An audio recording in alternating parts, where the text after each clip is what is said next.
தகுதி இல்லாதவர்கள் எல்லாம் ஆட்சி அதிகாரத்தில் அமர்கிற போது ஏன் நாம் அமரக்கூடாது?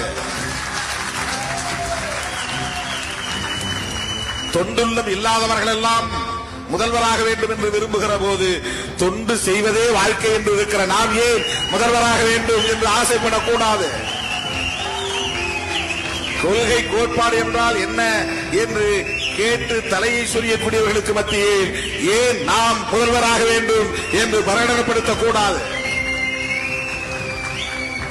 பெரியாரியம் பற்றி 2 நிமிடம் கூட பேச தெரியாதவர்கள் எல்லாம் முதல்வர் நாற்காலியில் அமர வேண்டும் என்று ஆசைப்படுகிற போது அம்பேத்கரியத்தையும் பெரியாரியத்தையும் மார்க்சியத்தையும் பேசக்கூடிய, எழுதக்கூடிய, நடைமுறைப்படுத்தக்கூடிய ஆற்றல் வாய்ந்த திருமாவளவன் ஏன் இதற்கு ஆசைப்படக்கூடாது?